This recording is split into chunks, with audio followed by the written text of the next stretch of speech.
আসসালামু আলাইকুম প্রিয় শিক্ষার্থীবৃন্দ, লেটসের পক্ষ থেকে তোমাদেরকে জানাই স্বাগতম। আজকে আমরা বিখ্যাত শর্ট স্টোরি দ্য লাঞ্চন নিয়ে আলোচনা করব। দ্য লাঞ্চন এটি একটি বিখ্যাত শর্ট স্টোরি। এই স্টোরিটি রচনা করেছিলেন বিখ্যাত short story writer William Somerset Maugham. William Somerset Maugham তিনি জন্মগ্রহণ করেছিলেন 1874 সালের 25 জানুয়ারি ফ্রান্সে এবং তিনি মৃত্যুবরণ করেছিলেন 1965 সালের 16 ডিসেম্বর ফ্রান্সেই। উইলিয়াম সমারসেট মম তিনি ছিলেন মূলত একজন ইংলিশ প্লেরাইট, একজন নভেলিস্ট এবং একজন শর্ট স্টোরি রাইটার, এবং তিনি ছিলেন তার সময়কার মোস্ট পপুলার রাইটার এবং 1930 সালের দিকে তিনি ছিলেন হাইয়েস্ট পেইড অথর।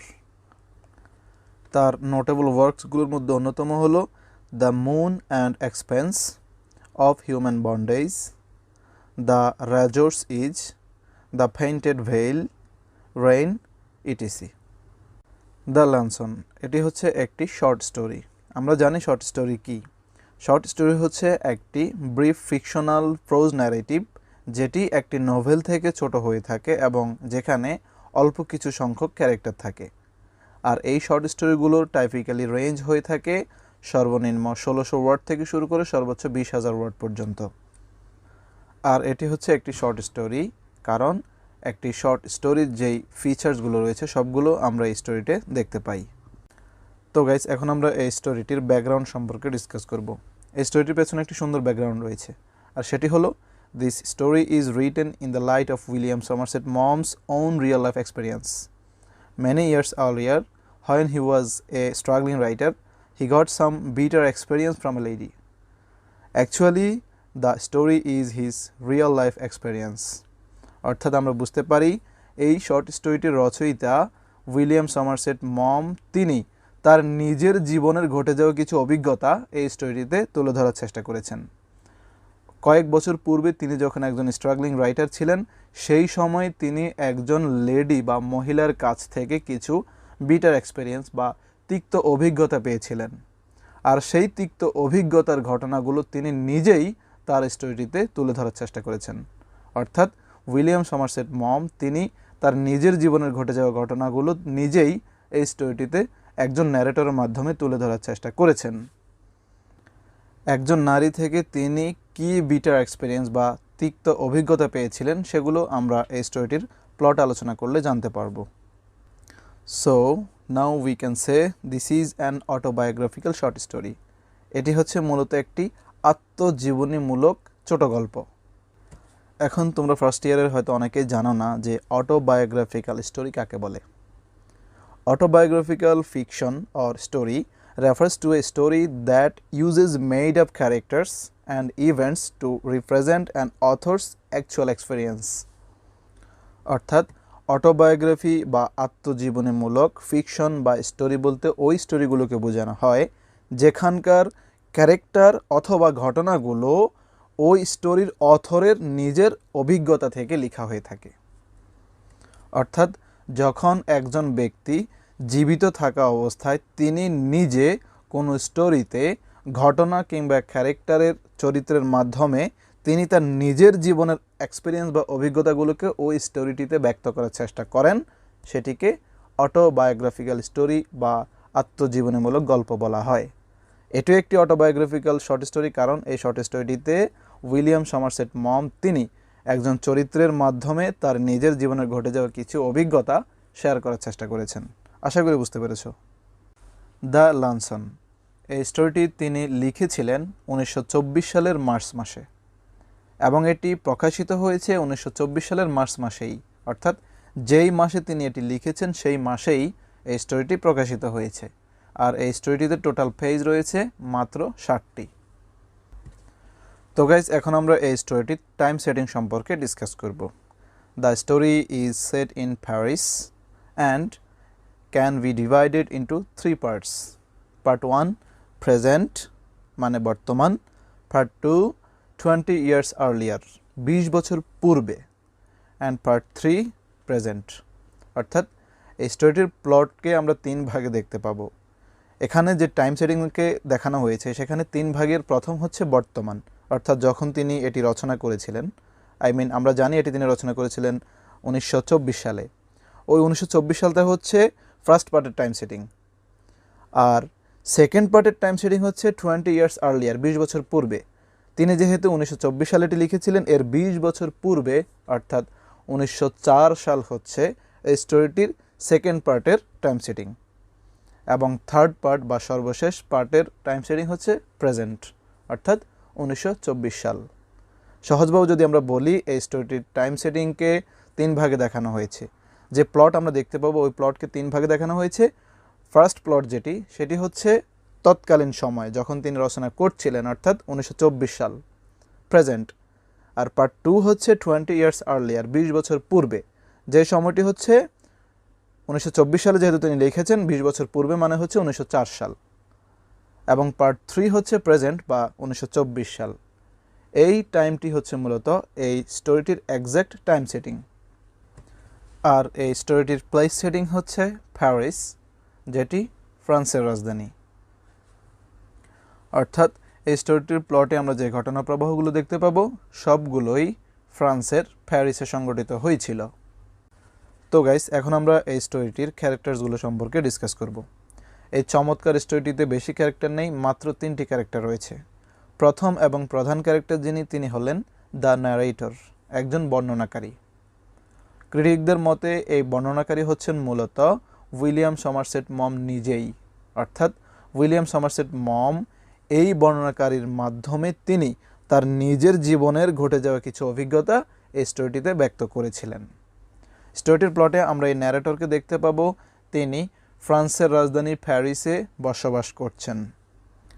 তিনি তখন ছোট্ট একটি জব করতেন। ওই জবের টাকা দিয়ে তাকে চলতে কিছুটা হিমশিম খেতে হতো। অনেকটা হিসাব নিকাশ করেই তাকে পুরো মাস পার করতে হতো। এবং সেই সময় তিনি ছিলেন মূলত একজন স্ট্রাগলিং রাইটার, অর্থাৎ তিনি বিভিন্ন শর্ট স্টোরি, প্লে রাইট সহ অন্যান্য লিখনী লিখতেন, তবে এতটা প্রভাব ফেলেননি সেই সময়।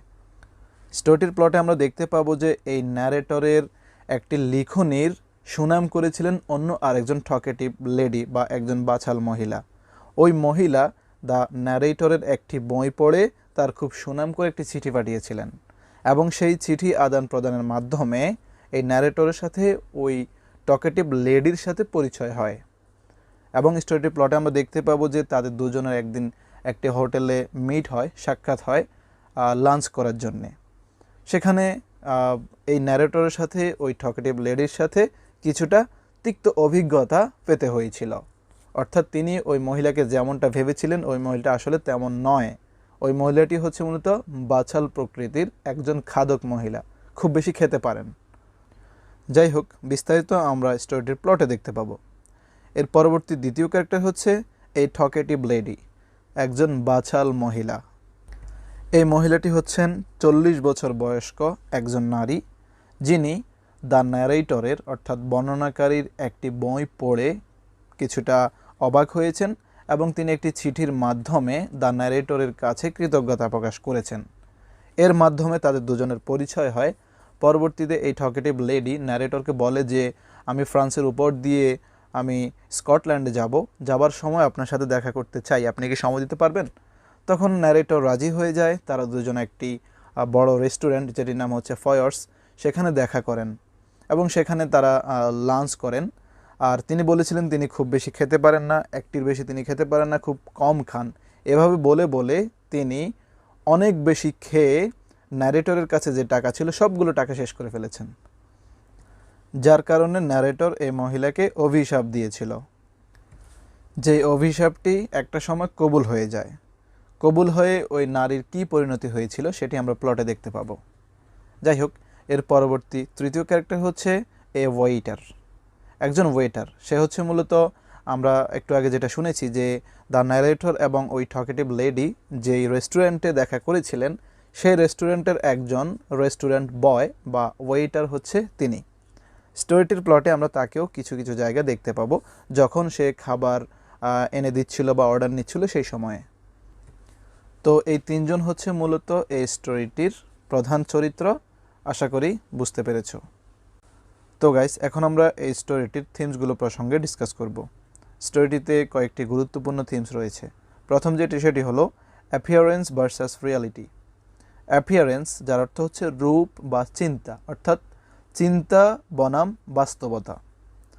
এটি হচ্ছে মূলত স্টোরিটির প্লটে আমরা দেখতে পাবো যে দ্য ন্যারেটর যখন একজন অথর ছিলেন, তার বই পড়ে যখন একজন নারী তাকে চিঠি পাঠানোর মাধ্যমে তার সুনাম করেছিল, তখন ন্যারেটর কী করেছে, সে নিজেও একটি চিঠি রিপ্লাই করে ওই নারীর প্রতি কৃতজ্ঞতা জ্ঞাপন করেছে।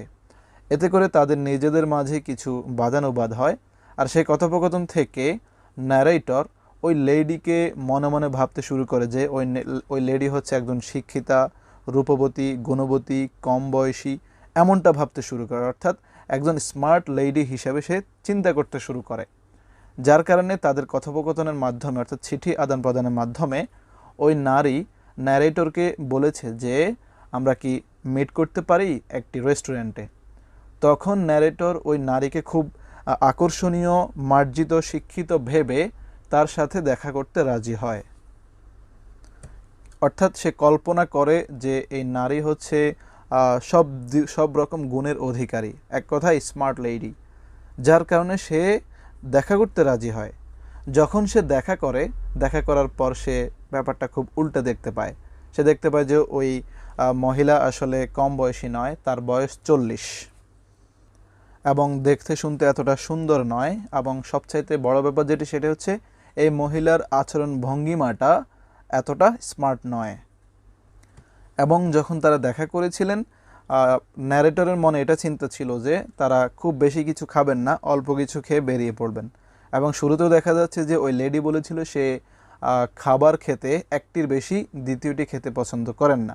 এভাবে বলে বলে সে বিভিন্ন আইটেমের খাবার একসাথে খেয়ে ফেলেছে, যাতে করে ন্যারেটরের কাছে যে টাকাগুলো ছিল সবগুলো শেষ হয়ে গেছে।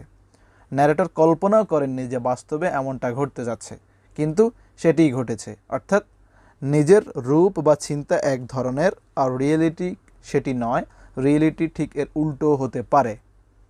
যার কারণে স্টোরিটির একটি গুরুত্বপূর্ণ থিম হচ্ছে অ্যাপিয়ারেন্স ভার্সাস রিয়েলিটি। এবং এর পরবর্তী যেটি সেটি হচ্ছে ম্যানিপুলেশন অ্যান্ড রিভেঞ্জ। ম্যানিপুলেশন অর্থ হচ্ছে নিজ হস্তে ব্যবহার করা, কাউকে ট্রিট করা, অর্থাৎ কাউকে কোনো কাজে বাধ্য করা। আর রিভেঞ্জ মানে হচ্ছে যিনি মজলুম, অর্থাৎ যার প্রতি ট্রিট করা হয়, যার প্রতি নির্যাতন করা হয়, তার প্রতিশোধ।